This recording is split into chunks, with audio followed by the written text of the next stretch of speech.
اور جیسے ہی وہ بچے کو دیکھتی ہیں تو وہ اس کو دیکھ کر اس کی معصومیت، اس کے چہرے کی پاکیزگی سے متاثر ہوتی ہیں اور کہتی ہیں کہ فرعون کو، جو کہ اس وقت چونک گیا ہے اور وہ چاہ رہا ہے کہ اس ہیبرو بچے کو بھی کیوں نہ قتل کر دیا جائے، لیکن وہ اسے کنونس کرتی ہیں کہ چونکہ ہماری اولاد نہیں ہے تو کیوں نہ اسے ہم اڈاپٹ کر لیں۔ اور وہاں پر وہ موسیٰ کا نام، موسیٰ کا مطلب ہے مصری زبان میں دریا سے نکالا ہوا، موسیٰ کا نام جو ہے وہ دیا جاتا ہے، اور اس طرح سے حضرت موسیٰ علیہ السلام کو اللہ تعالیٰ نے دشمن کے گھر میں ہی پناہ دی۔ یہ تمام قرآن کی آیات کے ذریعے اللہ تعالیٰ اپنا معجزہ بیان کر رہا ہے کہ کس طرح سے اللہ تعالیٰ نے دشمن کے دل میں مودت اور الفت حضرت موسیٰ علیہ السلام کے لیے ڈال دی۔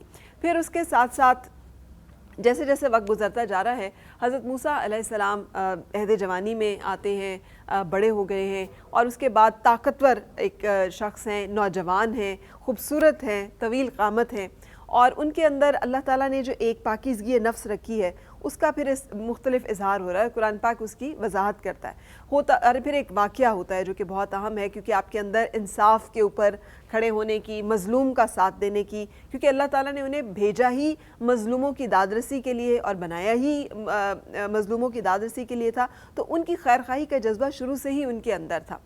شہزادوں کی طرح پرورش پانے کے باوجود جو مزدور ہیں ان کے حق میں آواز بلند کرتے ہیں، کنونس کرتے ہیں فرعون کو، رامسس II کو، کہ آپ ان بچوں کو اگر اسی طرح قتل کرتے رہیں گے تو آپ کے مزدور کہاں سے آئیں گے، اور وہ مان جاتا ہے، تو بچوں کے قتل کا سلسلہ رک جاتا ہے۔ پھر فرعون جو کہ ہفتے میں 7 کے 7 دن کام لیتا ہے اور سخت ترین مزدوری لیتا ہے، اس کے اسکیجول بنا دیتے ہیں کہ ایک دن چھٹی دیں، اتنے گھنٹے کام لیں تاکہ آپ کے مزدور تنومند ہوں، آپ کو اچھی ان کی جو ہے پروڈکشن کوالٹی ملے، اور اس کے نتیجے میں فرعون جو ہے آپ کی منتظمانہ جو صلاحیتیں ہیں، انتظامی صلاحیتیں، ان سے بھی متاثر ہوتا ہے اور یہ بات بھی مان جاتا ہے۔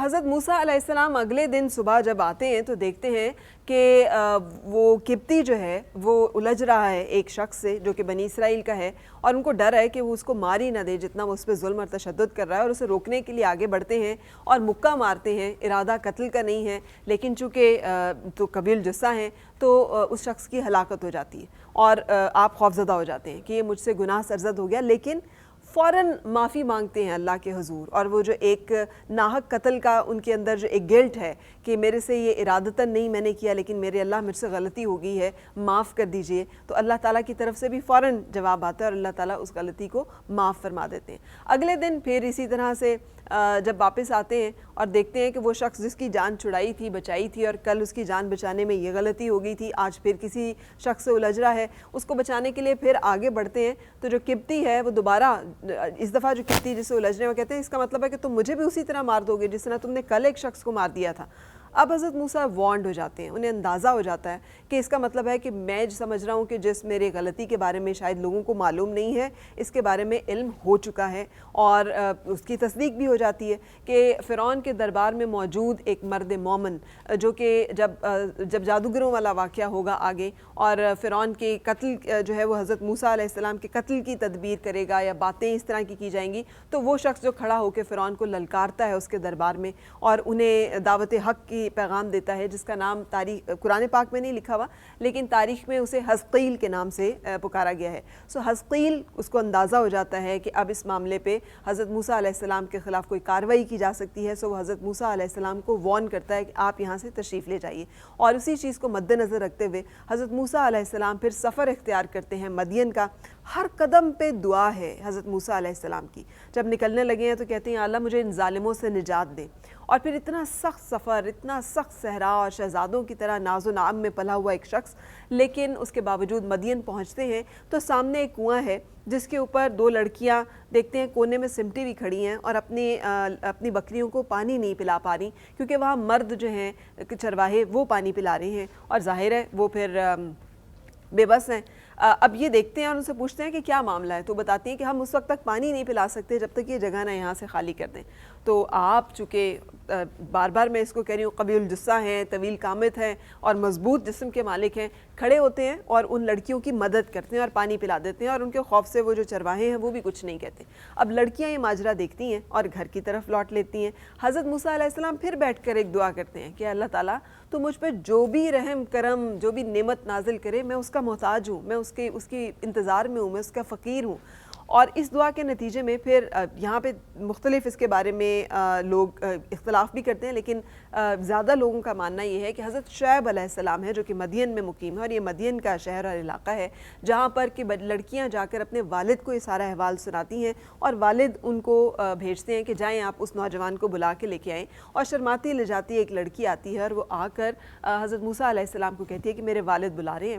اور جب آپ اس بزرگ کی خدمت میں حاضر ہوتے ہیں جو کہ خود خطیب الانبیاء کا جو ہے لقب حضرت شعیب علیہ السلام کا ہے، اور جب وہاں پر آتے ہیں تو وہ ان سے کہتے ہیں کہ میں آپ کو یہاں پہ دیتا ہوں اپنے ہاں پناہ، سارا احوال و ماجرا سن کے، اور چونکہ نبی ہیں تو جانتے ہیں کہ یہ شخص جو ہے صاحب کردار بھی ہوگا، اور اس کے اندر جو اوصاف ہیں ان کی بھی ان کو اندازہ ہو رہا ہے۔ آپ کی اس معاملہ فہمی کو دیکھ کر کہ نہ جانتے ہوئے بھی انہوں نے لڑکیوں کی اور خواتین کی مدد کی ہے، حق پر اور انصاف پر، جس کو ان کو لگا کہ مدد کرنی چاہیے اس کا مسلسل ساتھ دے رہے ہیں۔ سو وہاں پر رہنے کی شرط یہ بتائی کہ آپ 8 سال یا 10 سال مزدوری کریں گے، میری بکریوں کو پانی پلائیں گے، اور اس کے عوض میں میں آپ کی نکاح جو ہے وہ اپنی ایک بیٹی کے ساتھ کر دوں گا۔ سو ہم اس واقعہ چونکہ طویل ہے، اور قرآن پاک میں بھی یہ واقعہ جو مختلف جگہوں پر رک کر آیا ہے، سو ابھی شروع میں آج میں اتنا ہی یہاں پر اسے روکوں گی، لیکن یہاں تک کا جو واقعہ ہے اس میں بھی اگر ہم دیکھیں کہ اللہ تعالیٰ نے ہمیں جو سبق بتایا ہے کہ سرکشی، وہ میخوں والا فرعون، وہ اس کا ظلم و ستم، آج اس فرعون کا جس نے حضرت موسیٰ علیہ السلام کا سامنا کیا احرام نہیں ہے، اور تاریخ اس بات کی شاہد ہے کہ تمام جو فرعین ہیں ان کے احرام مل گئے ہیں، لیکن اس کا مدفون نہیں ملا کیونکہ یہ غرق ہوا تھا۔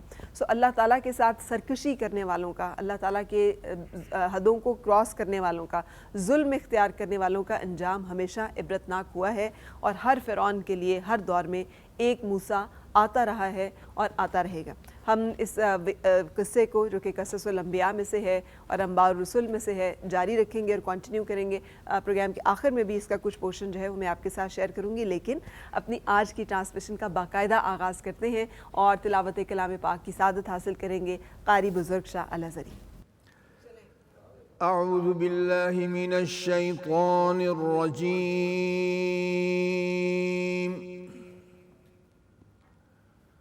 بسم اللہ الرحمن الرحیم۔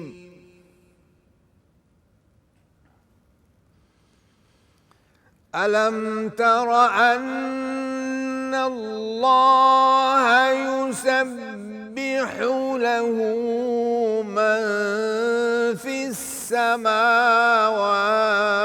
والأرض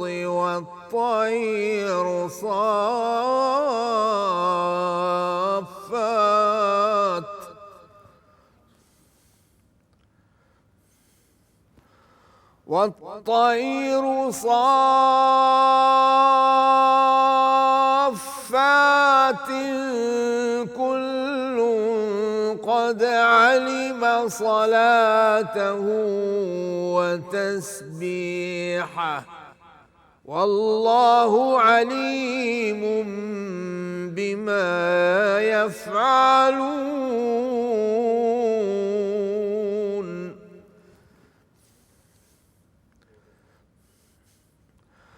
وَلِلَّهِ مُلْكُ السَّمَاوَاتِ وَالْأَرْضِ وَإِلَى اللَّهِ الْمَصِيرُ۔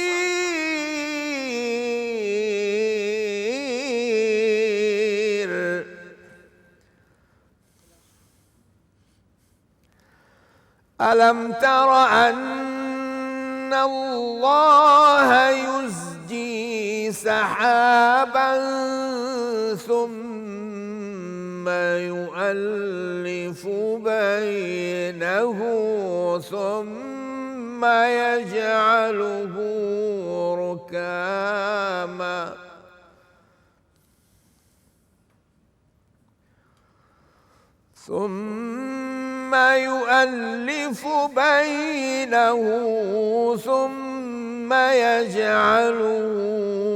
ركاما فترى الودق يخرج من خلاله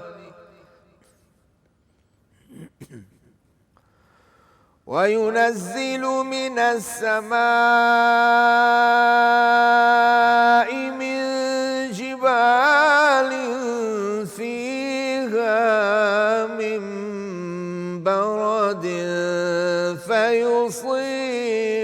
به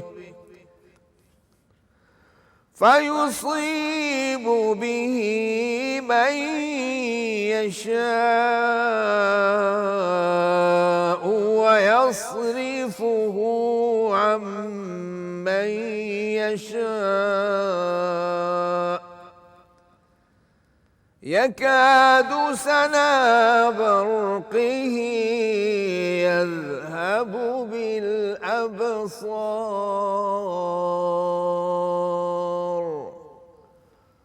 صدق اللہ العظیم۔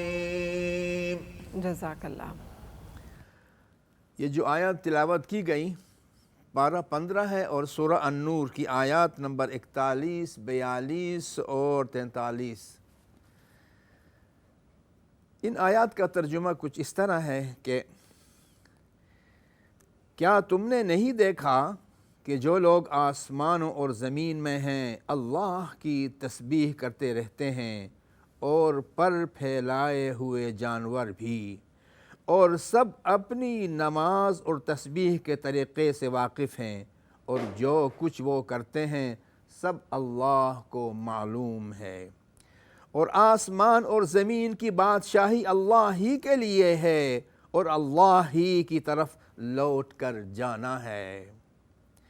کیا تم نے نہیں دیکھا کہ اللہ ہی بادلوں کو چلاتا ہے، پھر ان کو آپس میں ملا دیتا ہے، پھر ان کو تہ بتہ کر دیتا ہے، پھر تم دیکھتے ہو کہ بادل میں سے میںہ نکل کر برس رہا ہے، اور آسمان میں جو اولوں کے پہاڑ ہیں ان سے اولے نازل کرتا ہے، تو جس پر چاہتا ہے اس کو برسا دیتا ہے، اور جس سے چاہتا ہے ہٹا رکھتا ہے، اور بادل میں جو بجلی ہوتی ہے اس کی چمک آنکھوں کو خیرہ کر کے بینائی کو اچک لیتی ہے۔ وما علی الا البلاغ المبین۔ جزاک اللہ۔ اور اب ہم حمد باری تعالیٰ کے لیے درخواست کریں گے محمود الحسن صدیقی صاحب سے۔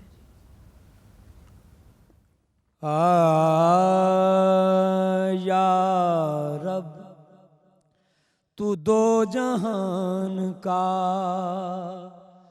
پروردگار ہے،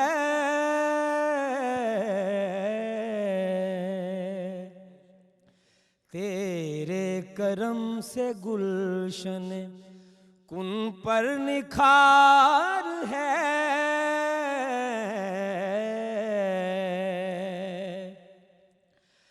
رعنائی چمن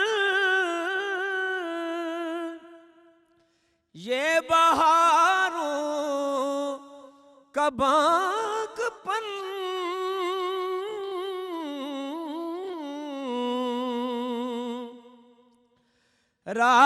رعنائی چمن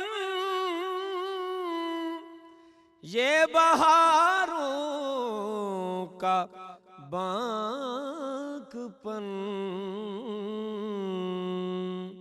تیرے جمال و حسن کا آئینہ دار ہے،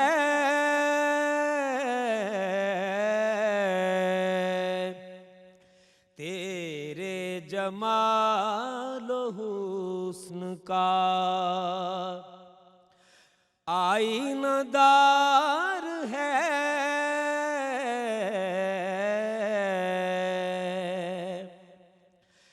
شاہ کو گدا کرے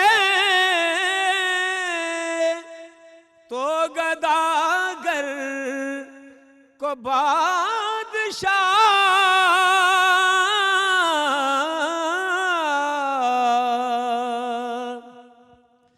شاہ کو گدا کرے تو گداگر کو بادشاہ،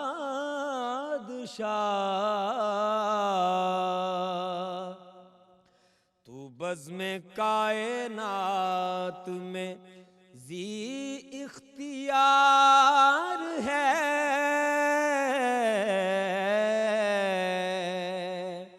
یا رب تو دو جہان کا پروردگار ہے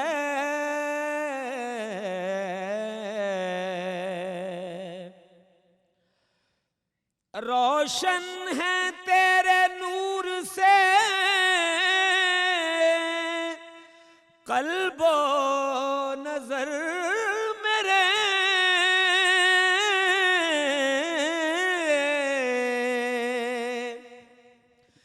روشن ہے تیرے نور سے قلب و نظر میرے پر تیرا ذکر وجہ سکون و قرار ہے پر تیرا ذکر وجہ سکون و قرار ہے یا رب تو دو جہان کا پروردگار ہے تیرے کرم سے گلشن کن پر نکھار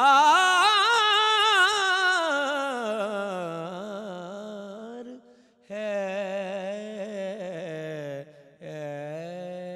بہت اچھا، بہت خوب. ماشاءاللہ بہت خوبصورت، حسن کلام بہت خوبصورت ہے. آپ نے بھی تو قاری صاحب اسی طرح کی آیت مبارکہ کی آج تلاوت فرمائی ہے 18ویں پارے میں سے. جی ہاں ایسے ہی ہے. وَلِلَّهِ مُلْكُ السَّمَاوَاتِ وَالْأَرْضِ وَإِلَى اللَّهِ الْمَصِيرُ. یہی ہے، یہی ہے نا یہی ہے کہ اللہ ہی کا ہے، بادشاہی زبردست. اسی کی ہے، زمین و آسمان میں بے اسی کی شک، طرف لوٹ کے جانا ہے ہمیں، بلا شبہ. بے شک. خوش آمدید جناب شہر رمضان ٹرانسمیشن.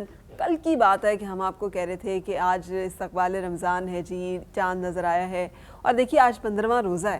پتہ ہی نہیں چلا ہمیں کہ کتنی جلدی اور تیزی کے ساتھ یہ دن جو ہیں وہ گزرتے چلے جاتے ہیں. سو رحمتیں اللہ تعالیٰ کی جو ہیں وہ ہر گھڑی ہر پل، مغفرتیں ہر پل. کتنے خوش نصیب ہوں گے جو کہ رحمت سمیٹیں گے، کتنے خوش نصیب ہوں گے جن کے حصے میں مغفرتیں آئیں گی. اللہ تعالیٰ ہمیں بھی ان خوش نصیبوں میں لکھے.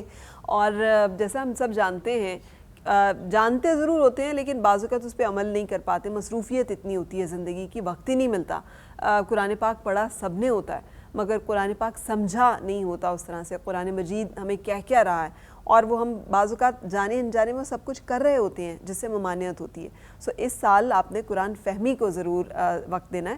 کوشش کیجیے گا جتنے بھی آپ پڑھ رہے ہیں، 2 آیات پڑھ رہے ہیں، 4 پڑھ رہے ہیں، 1 پارہ پڑھ رہے ہیں، 10 پارے ایک دن میں پڑھ رہے ہیں، ایسے بھی لوگ ہیں جو پڑھتے ہیں، تو کوشش کریں کہ آپ اس کا ترجمے پہ بھی تھوڑا سا ایک نظر ڈال لیں تاکہ معلوم بھی تو ہو کہ اللہ تعالیٰ جو ہم سے بات کر رہا ہے تو وہ بات کیا ہے، وہ راز و نیاز جو اس نے ہم سے کیے ہیں وہ کیا ہیں، اس کے دل کی باتیں اللہ پروردگار چاہتا کیا ہے اپنے بندوں سے.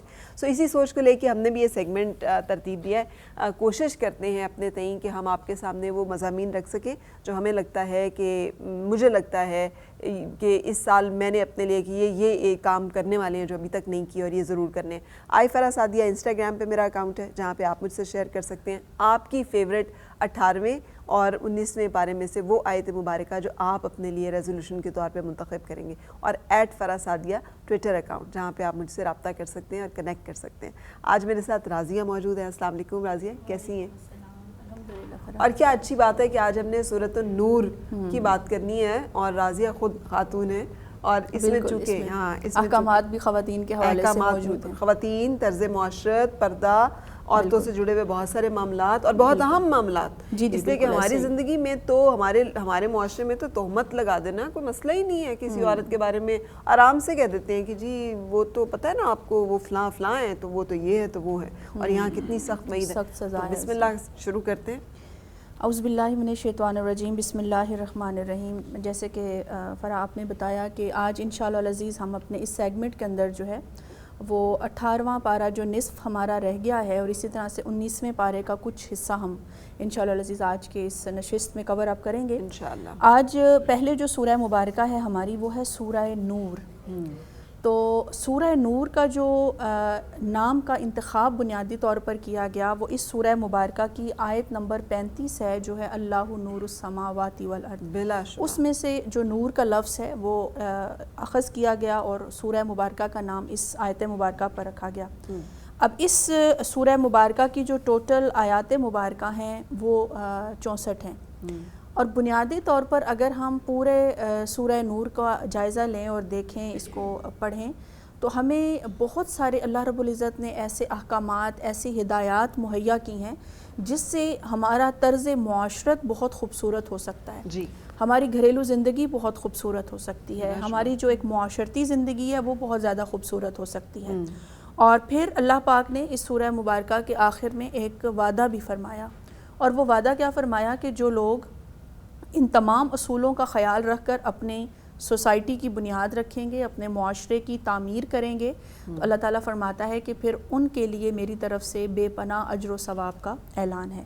تو اب ہم سب سے پہلے دیکھ لیتے ہیں کہ وہ کون کون سے اہم مضامین ہیں، سبجیکٹس ہیں جن کو بیسیکلی اس سورہ مبارکہ کے اندر ڈیل کیا گیا ہے۔ سب سے پہلے جو ایک اہم چیز فرائض میں ہے وہ یہ ہے کہ گھر جو ہوتا ہے وہ کسی بھی معاشرے کی خشت اول ہے، یعنی پہلی اینٹ ہے، پہلی اکائی ہے، بالکل۔ جب تک ایک گھر پرسکون نہیں ہوتا، ایک گھر کے جو ماحول ہے وہ پرسکون نہیں ہوتا، اور وہ ایک خوبصورت افراد کو، تربیت یافتہ افراد کو پروڈیوس نہیں کرتا بیسیکلی، تو اس سے آگے معاشرہ خوبصورت نہیں بنے گا۔ اچھا، اس سے بھی بڑھ کر گھر میں بعض اوقات نا لوگ اینٹیں بھی، دروازے بھی گھر کی طرح لیتے ہیں۔ مرد اور عورت کا جو رشتہ ہے یہ پہلی اکائی ہے، یہ پہلی اینٹ ہے پوری کائنات کی۔ دیکھیں نا، آدم اور حوا سے شروع ہوئی ہے یہ داستان، اور ہر آدم و حوا جو ہیں، مرد اور عورت جو ہیں، ان کی جو کہانی ہے اسی میں ہی خیر و شر، مارکا ہے خیر و شر ہے۔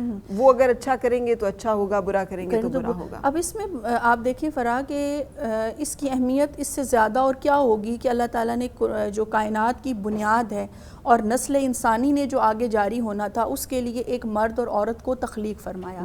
اس کا مطلب یہ ہے کہ مرد اور عورت کا وجود صرف جو ہے وہ نسل انسانی کو آگے بڑھانے کے لیے نہیں ہے، بلکہ ان کی خوبصورت ریلیشن شپ پر ہی معاشرے کی جو خوبصورتی ہے وہ ڈیپینڈ کرتی ہے۔ دین بھی اسی کے اوپر ایک گھر کے اندر ایک میاں بیوی کا تعلق جتنا خوبصورت ہوگا، وہ تعلق آٹومیٹکلی ایفیکٹ کرے گا ان کے بچوں کے اوپر، ان کی بچوں کی تربیت پر، اور ڈیفینیٹلی یہی بچے جب کل جوان ہوں گے پھر اپنی زندگیاں اسی تربیت کے مطابق گزاریں گے، تو یہ سلسلہ پھر آگے چلتا رہتا ہے۔ اور صرف ایک معاشرہ نہیں بلکہ پوری کائنات کے اندر اگر ہم ایک پرامن اور پرسکون ماحول دینا چاہتے ہیں تو ہمیں اس فیملی یونٹ کے اوپر بہت زیادہ توجہ دینے کی ضرورت ہوگی۔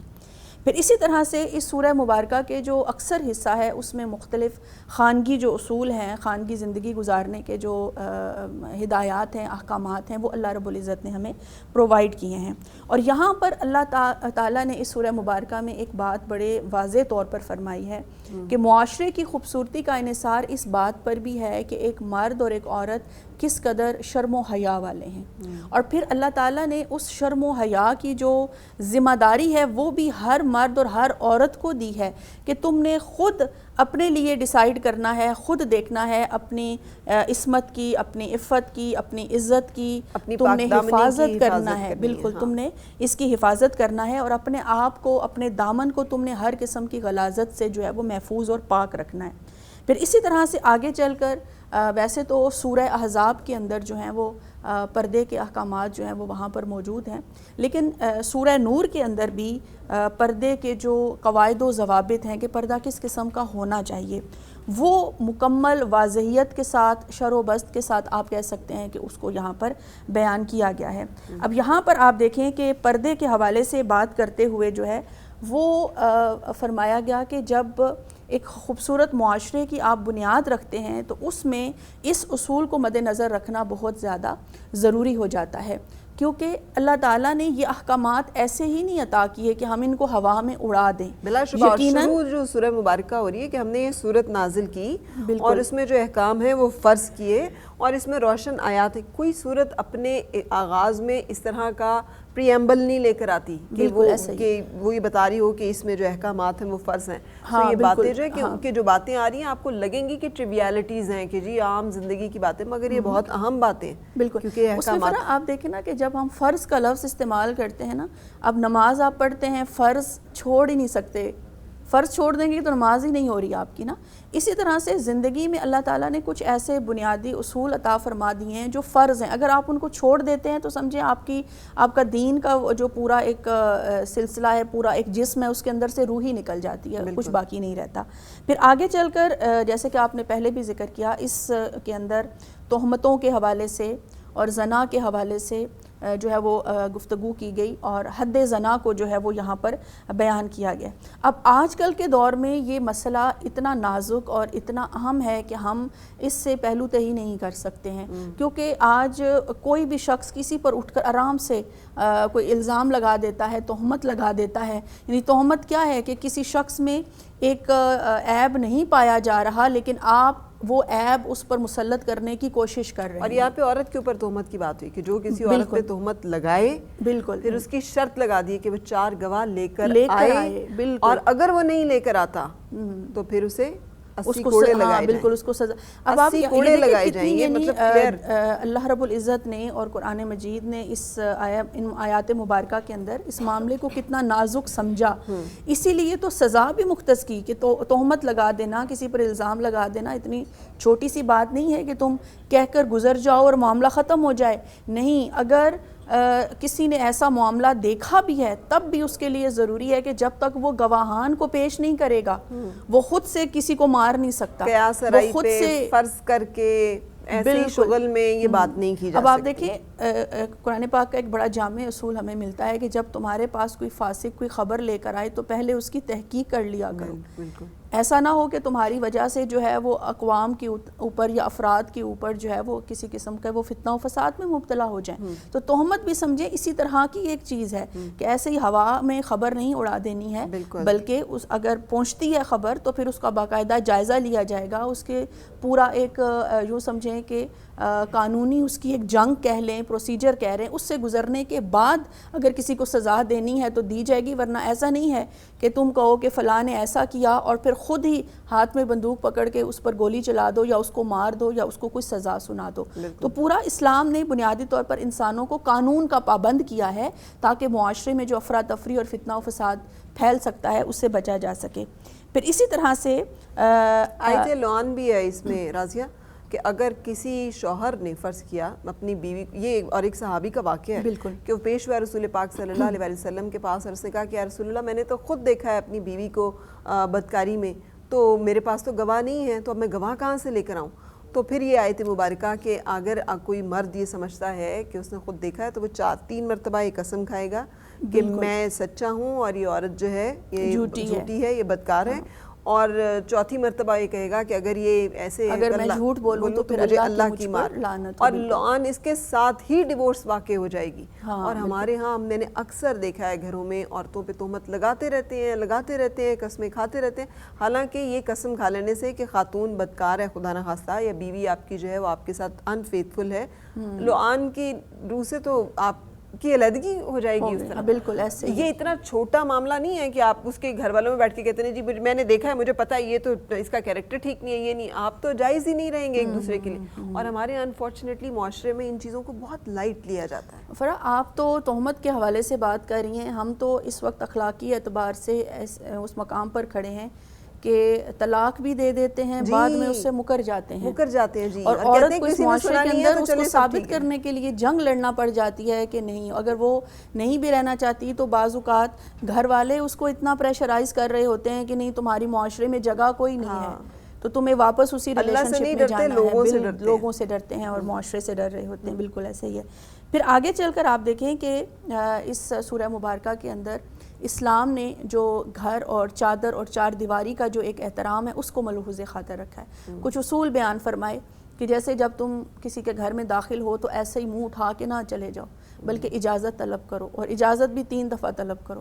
پھر قرآن مجید میں اس سورہ مبارکہ میں فرمایا کہ اگر اجازت مانگنے پر بھی اجازت نہیں ملتی تو واپس خاموشی سے آ جاؤ, اس کو دل پر بوجھ نہ لو, اس کے اوپر لال پیلے نہ ہو, اس کے اوپر غصہ نہیں کرو کہ مجھے فلاں نے نہیں کرنے دیا. نہیں, دوسروں کے آرام کا خیال رکھنا، دوسروں کی پرائیویسی کا خیال رکھنا جو ہے وہ بہت زیادہ ضروری ہوتا ہے۔ پھر اسی طرح سے اس سورہ مبارکہ میں عہد رسالت میں جو ایک انتہائی المناک واقعہ پیش آیا تھا، جس میں سیدہ عائشہ صدیقہ رضی اللہ تعالی عنہا پہ جو ہے وہ تہمت لگائی کی، جس کو ہم واقعہ افک کے نام سے جو ہے وہ جانتے ہیں، اس کا ذکر یہاں پر جو ہے وہ کیا گیا اور کچھ ڈیٹیلز بیان کی گئیں۔ بیسیکلی آپ کو پتہ ہے یہ وہ دور تھا جب اسلام اپنی کامیابی کے سفر پر گامزن تھا، عروج کی طرف جا رہا تھا، تو دشمنوں کے پاس اب کوئی اور چیز بچی نہیں تھی کہ وہ کس طرح سے سرکار دو عالم صلی اللہ علیہ وآلہ وسلم یا صحابہ کرام رضوان اللہ علیہم اجمعین کے جو ارادے ہیں ان کو کمزور کر سکیں۔ تو انہوں نے سوچا کہ پھر کچھ اس طرح کا حملہ کیا جائے کہ ان کی سوچ جو ہے وہ منتشر ہو جائے۔ اور اس پورے واقعے میں آپ دیکھیں کہ عبداللہ بن ابی، جس کو رئیس المنافقین کہا جاتا ہے، اس نے بڑا اہم رول پلے کیا اور آگے آگے ہو کر اس نے اس معاملے کو کیا۔ اب اس میں بھی آپ دیکھیں جب یہ بات سرکار دو عالم صلی اللہ علیہ وآلہ وسلم تک پہنچتی ہے تو آپ نے اس کے اوپر فوری طور پر کوئی ایسا ری ایکشن نہیں کیا کہ خدا نہ خواستہ کوئی ڈائیورس کر دی ہو، کوئی معاملات کر دی ہوں، سیدہ عائشہ صدیقہ یا غیرت کے نام پہ قتل کر دیا ہو، گھریلو تشدد شروع کر دیا ہو۔ ہمارے یہاں پر تو وائلنس شروع ہو جاتا ہے، بالکل ایسے ہی مار پیٹ شروع ہو جاتی ہے، غیرت کے نام پہ قتل تک آپ چلے جاتے ہیں۔ یہ واقعہ ان کی ہستی ہے کہ ان کے اوپر تہمت لگے، لیکن یہ واقعہ اللہ تعالیٰ نے ہمیں سکھانے کے لیے یہ ہونا تھا کہ یہ اگر ایسے بھی ہو تو رسول پاک صلی اللہ علیہ وسلم کا اسوہ یہ ہے، طریقہ یہ ہے اسے ہینڈل کرنے کا۔ اس میں دیکھیں ان کی صبر اور ان کا برداشت کہ سوائے اس کے کہ سیدہ عائشہ صدیقہ رضی اللہ تعالی عنہا سے انہوں نے خاموشی کے ساتھ ایک علیحدگی اختیار کر لی اور اللہ رب العزت کی جانب سے انتظار کرنے لگے کہ میرے رب کی طرف سے کب کوئی خبر آتی ہے اور یہ واقعہ کلیئر ہوتا ہے۔ پھر اللہ پاک کی شان دیکھیں کہ اپنے محبوب کے دل پر جو بوجھ آیا، پھر ان کی جو زوجہ محترمہ کے اوپر جو تہمت لگتی ہے، تو اللہ رب العزت باقاعدہ طور پر اس سورہ مبارکہ میں آیات نازل فرما کر، ہاں بالکل آیات نازل فرماتے ہیں، اور پھر ان آیات کے نازل ہونے کے بعد وہ جو ایک شکوک و شبہات کی فضا پیدا ہو گئی تھی، بہت سارے صحابہ کرام بھی ظاہر سی بات ہے ان شکوک و شبہات کا شکار ہو گئے تھے اس وقت، تو وہ ایک دم سے وہ ساری دھول چھٹ گئی، وہ سارا اندھیرا چھٹ گیا۔ اور وہی بات کہ اے نبی کی بیویوں تم عام عورتوں جیسی نہیں ہو، تو سرکار صلی اللہ علیہ وسلم کے لیے جتنے بھی ازواج کا انتخاب کیا گیا وہ صرف انتخاب رسول صلی اللہ علیہ وسلم نہیں تھا، بلکہ وہ براہ راست انتخاب خدا تھا جو کوئی بھی آپ کی زوجیت میں آیا ہے۔ اور راضیہ دیکھیے اس میں وہ جو ایک صحابی وہ بھی تھے جن کی کفالت حضرت صدیق اکبر رضی اللہ تعالیٰ عنہ کرتے تھے، اور وہ بھی پیش تھے، اور آپ نے ارادہ کیا کہ میں اب ان کو پیسے نہیں دوں گا، تو پھر اللہ تعالیٰ نے وہ بھی وہ کیا کہ نہیں ان کو آپ معاف کر دیجئے، ان کو آپ، اور آپ نے معاف کیا اور آپ نے دوبارہ ان کی مالی اعانت کا سلسلہ جو ہے وہ جاری رکھا۔ سو یہ بھی کتنے خوبصورت ہمارے بہت پیارا فرا اس حوالے سے اصول ہے کہ کسی کی خطا کو، کسی کے جرم کو اگر اس کو احساس ہو جائے کہ میں نے غلط کیا ہے، تو اس کو ساری زندگی کے لیے بنیاد نہیں بنا لینا چاہیے کہ اب اس کے ساتھ تعلق نہیں رکھنا، اب اس کے ساتھ میں نے کوئی اچھا معاملہ نہیں کرنا۔ کوئی شرمندہ ہو گیا، اس کو احساس ہو گیا، تو اس کا مطلب ہے اب آپ کھلے دل کے ساتھ اس کو اس کے اوپر اس بات پر معاف کر دیں، اس کو جانے دیں، اللہ اور اس کے رسول صلی اللہ علیہ وسلم کی رضا کی خاطر جانے دیں، اور ریلیشن شپس کو دوبارہ سے جو ایک معمول پر لانا ہوتا ہے اس کو لانے کی کوشش کی جائے۔ اچھا راضی، سوری میں اس پہ تھوڑا لنگر کر رہی ہوں، لیکن دیکھیے کتنا ایک نارمل صورتحال ہے کہ قافلہ موو کر گیا ہے، حضرت عائشہ صدیقہ رضی اللہ تعالی عنہا پیچھے رہ گئی ہیں، اور پیچھے آنے والے، سب سے پیچھے آنے والے وہ صحابی جو کہ آ رہے ہوتے ہیں آخر میں تاکہ کوئی چیز رہ گئی ہو تو وہ اس کو اٹھا لائیں، وہ دیکھتے ہیں، اور جب وہ دور سے ہی دیکھ کر آواز لگاتے ہیں تو پردہ کر لیتی ہیں، اور پھر وہ اونٹ بٹھاتے ہیں، اونٹ میں بیٹھ جاتی ہیں، لیکن چونکہ رات کا سفر ہے بیچ میں، اور جو دیکھنے والے ہیں یا جو بات پھر قیاس ارائیاں کرنے والے ہیں وہ یہ تہمت لگا رہے ہیں کہ ساری رات گزری ہے بیچ میں۔ ہمارے یہاں بھی اکثر ورکنگ ویمن کے ساتھ اکثر ایسے ہوتا ہے کہ آپ کام کر رہے ہیں، آپ بزی ہیں، آپ آکیوپائیڈ ہیں، لیکن ان چیزوں کو، ان معاملات کو فرض کر لیا جاتا ہے، ایزیوم کر لیا جاتا ہے کہ چونکہ آپ ہنس رہے ہیں، بول رہے ہیں کسی کے ساتھ، چونکہ آپ کسی کے ساتھ بیٹھے ہوئے تھے، چونکہ آپ کسی کے ساتھ آئے ہیں، اس لیے بفرض محال یہی بات ہوگی۔ تو یہ بھی ایک چیز کتنا اس کو بھی انڈائریکٹلی ایڈریس کیا گیا۔ اس کو ہم فرا کہہ سکتے ہیں کہ بدگمانی کسی کے حوالے سے، اور کہا گیا کہ بدگمانی قرار دیا اس کو سورہ حجرات میں، بدگمانی سے بچو، کیونکہ بعض بدگمانی ایسی ہیں جو گناہ تک آپ کو لے جاتی ہیں اور کفر تک بھی پہنچا دیتی ہیں۔ اب دیکھیں اس میں ایک واقعہ میں آپ کو بتاتی ہوں کہ سرکار دو عالم صلی اللہ علیہ وآلہ وسلم ایک روز سیدہ عائشہ صدیقہ رضی اللہ تعالیٰ عنہا کے ساتھ گلی میں سے گزر رہے تھے۔ بی بی نے ظاہر بات ہے اس ٹائم جو پردے کے معاملات تھے اس کے ساتھ وہ چل رہی تھیں۔ سامنے سے کچھ صحابہ کرام تشریف لا رہے تھے اور وہ وہاں سے گزرے تو سرکار صلی اللہ علیہ وسلم نے مڑ کر ان کو مخاطب کیا اور ان کو فرمایا کہ اے صحابہ یہ میرے ساتھ سیدہ عائشہ ہیں، میری زوجہ، یہ میری بیگم ہے، یہ میری زوجہ ہیں بالکل۔ تو انہوں نے کہا یا رسول اللہ صلی اللہ علیہ وسلم آپ نے یہ کیوں یعنی فرمایا، یعنی آپ نے کیوں یہ گمان کیا کہ خدا نخواستہ ہمارے ذہنوں میں کوئی چیز اس طرح سے آ سکتی ہے؟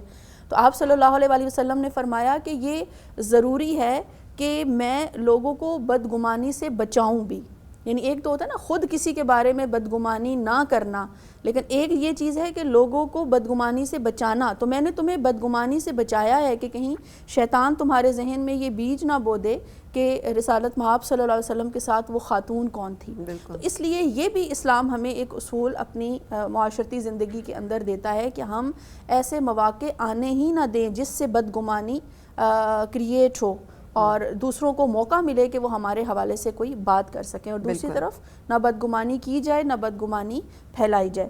پھر آگے چل کر دیکھیں کہ اب آیہ مبارکہ کے آخر میں اللہ رب العزت جو ہیں وہ فرماتے ہیں کہ جو کوئی بھی اور افراد معاشرہ جب ان تمام تر اصولوں کا خیال رکھیں گے، اپنی زندگیوں کو اچھا بنائیں گے، تو پھر فرمایا کہ اللہ تعالیٰ جو ہے وہ اپنا وعدہ ضرور پورا فرمائے گا۔ اور اس کا وعدہ کیا ہے کہ جو میرے اصولوں پر چلتا ہے میں اس کو کامیابی عطا کرتا ہوں، نہ صرف دنیا کی کامیابی بلکہ اس کو آخرت کی کامیابی بھی عطا کرتا ہوں۔ کمپیٹیبلٹی کے اصول بھی بتائیں، حالانکہ اس کے الفاظ جو ہیں قرآن پاک کے اپنے ہیں کہ بدکار بدکاروں کے ساتھ اور پاکیزہ لوگ پاکیزہ لوگوں کے ساتھ اور خبیث خبیثوں کے ساتھ اور صاف ستھرے لوگ صاف، لیکن یہ کمپیٹیبلٹی ہے۔ بالکل اب بچے جب ہم شادی کی عمر میں ہوتے ہیں ہمیں سمجھ نہیں آتا کہ ہماری کمپیٹیبلٹی نہیں ہوگی کسی ایسے شخص کے ساتھ جس کے لیے یہ چیزیں اہم نہیں ہوں گی، جس کے لیے یہ اصول جو ہے امپورٹنٹ نہیں ہوں گے۔ تو یہاں پہ یہ کمپیٹیبلٹی کے لیے بھی کتنا اصول واضح کر دیا ہے کہ آپ انہی لوگوں کے ساتھ چلیں جو آپ کے ہم طبیعت ہوں، جو آپ کی فطرت کے مطابق آپ اس میں ویسے بھی اگر ہم دیکھیں نا تو نارملی دنیا میں ہمارے ریلیشن شپس انہی کے ساتھ بنتے ہیں جن کے ساتھ ہماری سوچ میچ کرتی ہوتی ہے، جن کے ساتھ ہمارا کردار میچ کرتا ہوتا ہے۔ والا کام بھی چلتا ہے کہ آپ کو کہ دوسرا شخص اچھا لگتا ہے کہ جو وہ کر رہا ہوتا ہے جو آپ نہیں کر رہے ہوتے تو آپ کو وہ بھی فیسینیٹ کر جاتا ہے۔ لیکن یہاں پہ واضح اصول ہے کہ آپ نے اپنی طبیعت، اپنے فطرت، اپنے مزاج کے مطابق انتخاب کرنا ہے، کیونکہ ورنہ مس میچ ہو جائے گا اور وہ مس میچ ڈیزاسٹر ہوگا۔ ظاہر سی بات ہے ساری زندگی کے لیے تباہ و بربادی جو ہے وہ انسان کا مقدر بن جاتی ہے۔ تو یہ تو آپ کو پتہ ہے جو اسلام کا اصول کف جس کو ہم کہتے ہیں، اس میں جہاں پر ہم ساری چیزیں دیکھتے ہیں انتخاب کے وقت بھی ویسے بھی، تو جو چیزیں بیان کی گئی اس میں پرائورٹی جو ہے وہ دین کو ہی دی گئی۔ دین سے مراد صرف آپ یہ نہ لیں کہ بھئی مسلمان ہونا نہیں، کردار بھی شامل ہے، اس میں عزت بھی شامل ہے، اس میں آپ کی سیرت شامل ہے، اس میں آپ کا اخلاق شامل ہے۔ یہ ساری چیزیں آپ دیکھیں کہ جہاں پر آپ فٹ آتے ہیں وہیں کے بارے میں آپ سوچیں بھی اور فیصلہ بھی کریں کہ بعض اوقات انسان اسپیشلی نوجوانی کی عمر میں اس کو اتنا احساس نہیں ہوتا، ایک عجیب سوچ انسان سمجھے اس کے سر پر سوار ہوتی ہے، وہ یہ سمجھ رہا ہوتا ہے اس وقت کہ میں پوری دنیا کو تبدیل کرنے کی صلاحیت رکھتا ہوں اور میں بس جس کے ساتھ میرا تعلق بن رہا ہے وہ تو میرے لیے سب کچھ کر گزرنے کے لیے تیار ہوگا۔ لیکن یہ بعد میں پھر پتہ چلتا ہے کہ سیرت و کردار مرتے دم تک ساتھ دیتا ہے، باقی حسن ہو، جوانی ہو، مال اسباب ہو، کچھ بھی ہو، وہ وہیں پر وقت گزرنے کے ساتھ ساتھ ختم ہو جاتا ہے۔ بالکل صحیح۔ تو یہ چند ایک چیزیں تھی جو ہم نے سورہ نور میں سے یوں تو کہتے ہیں ڈیٹیل میں ہم اگر جائیں تو میں تو سمجھتی ہوں ایک آیت کو بھی بیان کرنا اس وقت میں ممکن نہیں ہے۔ ہاں، اور اس میں نکاح کی جو ایک نکاح کو جیسے ڈسکرائب کیا گیا ہے نا کہ نکاح کرو، اپنی باندیوں کا بھی کر دو، اپنے غلاموں کا، کنیزوں کا بھی کر دو۔ اب ہم آج کی زندگی پہ اپلائی کریں تو ہمارے ارد گرد بہت سارے ایسے لوگ جو غریب ہوتے ہیں لیکن وہ نہیں افورڈ کر پا رہے ہوتے، تو نکاح کی جو ایک ترغیب دی گئی ہے یہ بھی تو عفت و پاک دامنی کے لیے اور ان سارے معاملات کو روکنے کے لیے لازم ہے۔ بالکل، آپ دیکھیں نا کہ اب معاشرے کے اندر نکاح بہت زیادہ مشکل ہو گیا ہے، اس کو یعنی نکاح کو ہم نے لڑکے والوں کی شرطیں نہیں ختم ہوتی ہیں، لڑکی والی بہت آسان کر دیا ہے۔ یہی وجہ ہے کہ نوجوان نسل اب نکاح کی طرف جانے کی بجائے بدکاری کے راستے پر چل رہی۔ تو آپ دیکھیں اس معاشرے کی کیا حیثیت اوقات رہ جائے گی جن کی بنیادیں اتنی کمزور جو ہیں وہ ہو رہی ہوں نا. تو اس میں بھی ہمیں اس چیز کو دیکھنا پڑے گا کہ نکاح کی ترغیب اس چیز سے کبھی پریشان نہ ہو. سرکار صلی اللہ علیہ وسلم کی ایک حدیث مبارکہ کا مفہوم آپ سمجھ لیجئے ہے, آپ صلی اللہ علیہ وسلم نے فرمایا کہ مال کی وجہ سے کبھی پریشان نہ ہونا, رزق کی وجہ سے کبھی پریشان نہیں ہونا کہ میں شادی کروں گا, آگے میری نسل بڑھے گی تو رزق کہاں سے آئے گا, کیونکہ اللہ تعالیٰ انسان کو دنیا میں بعد میں بھیجتا ہے, پہلے اس کا رزق زمین پر اتارتا ہے. بالکل. تو بعض اوقات ایسا بھی ہوتا ہے جب آپ نکاح کے بندھن میں بندھتے ہیں تو اللہ پاک دوسرے کے مقدر کا جو رزق ہے اس کی وجہ سے آپ کی زندگی میں اچانک خوشحالی آنا شروع ہو جاتی ہے. تو ان چیزوں کو بنیاد بنا کر جو ہے وہ نہ کیا جائے.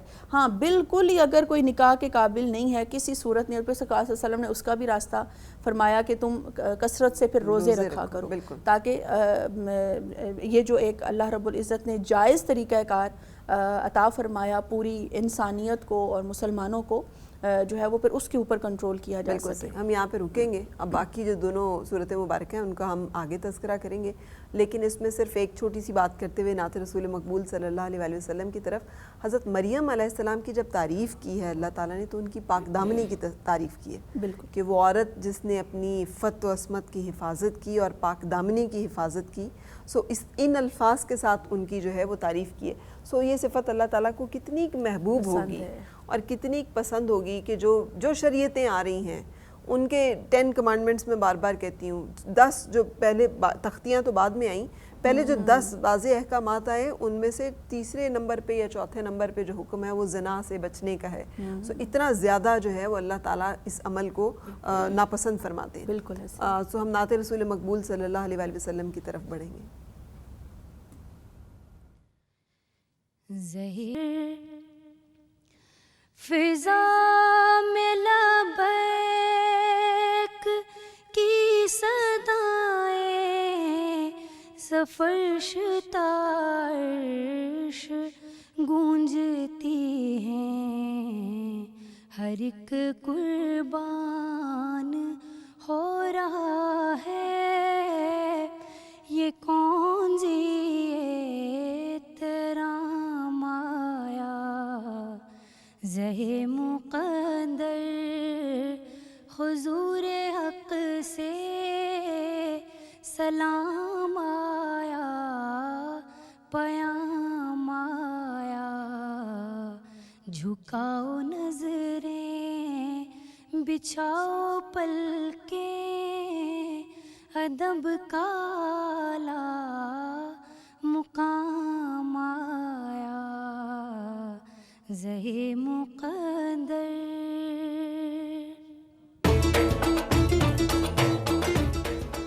خوش آمدید, شہر رمضان ٹرانسمیشن آپ دیکھ رہے ہیں, اور اب ہم چلیں گے قرآن پاک کے اس حسن خوش الحانی کے ساتھ پڑھنے کے ساتھ حسن قرات کی طرف, جس کی ہم بار بار تاکید کرتے ہیں اور کوشش کرتے ہیں کہ ہمیں بھی یہ توفیق عطا ہو, نصیب ہو. عمر کی اس میں قید نہیں ہوتی. ہمیں اگر لگتا ہے کہ ہمیں امپروو کرنا ہے اپنے آپ کو, بھلے وہ قرآن فہمی میں کرنا ہے یا قرات میں کرنا ہے, ہم کر سکتے ہیں. اور رمضان مبارک جو ہے وہ ایک طرح سے ریمائنڈر ہے کہ یہ کام نہیں ہوئے یہ کرنے ہیں. آج بہت پیارے سے میرے مہمان ہیں. سب سے پہلے ہم ہر روز ہی پیارے ہوتے ہیں لیکن آج بھی حافظ محمد ابراہیم زبیری. السلام علیکم, کیسے ہیں آپ حافظ صاحب؟ آئیں گے روسٹرم پہ. کیا عمر ہے آپ کی؟ میری عمر 11 سال. ماشاء اللہ. اور کہاں پڑھتے ہیں, کیا پڑھتے ہیں؟ میں قرآن پڑھتی ہوں. قرآن پڑھتے ہیں, اس کے علاوہ اسکول بھی جاتے ہیں؟ نہیں, اسکول نہیں جاتا. اسکول نہیں جاتا. کب سے قرآن پاک پڑھنا شروع کیے؟ میں نے پچھلے سال شروع کیا تھا, اگست میں. پچھلے سال کیا تھا؟ اگست میں. اور اس سے پہلے اسکول جا رہے تھے؟ جی. کہاں تک پڑھا اسکول میں؟ میں نے 4 پاس کر کے مدرسہ جوائن کیا. 4th پاس کی اور پھر آپ نے مدرسہ جوائن کیا, کیوں؟ کیونکہ میرا شوق تھا, میں نے قرآن یاد کرنا تھا. میرے ابو بھی بولتے تھے مجھے. ابو بولتے تھے, اور آپ کو خود شوق کیوں تھا؟ کیونکہ میں نے میرے کزن کچھ حافظ تھے, میں نے ان سے کچھ تلاوتیں سنی تھیں تو مجھے وہ سن کے بہت شوق ہو رہا تھا. آپ کو ان کو دیکھ کے اچھا لگتا تھا اور شوق ہوتا تھا. ماشاءاللہ. کہاں تک حفظ کیا ہے؟ میرا 28 پارہ نصف ہو چکا ہے. 28 پارہ نصف ہو چکا ہے. 30ویں پارے سے آپ نے حفظ کرنا شروع کیا ہے. اچھا, بالکل صحیح. تو 30ویں پارے میں ہی ہے سورہ والتین, اس کی تلاوت فرمائیے. اعوذ باللہ من الشیطان الرجیم, بسم اللہ الرحمن الرحیم. الرحيم والتين والزيتون وطور سينين وهذا البلد الأمين لقد خلقنا الإنسان في أحسن تقويم ثم رددناه أسفل سافلين إلا الذين آمنوا وعملوا الصالحات فلهم أجر غير ممنون فما يكذبك بعد بالدين أليس الله بأحكم الحاكمين صدق الله العظيم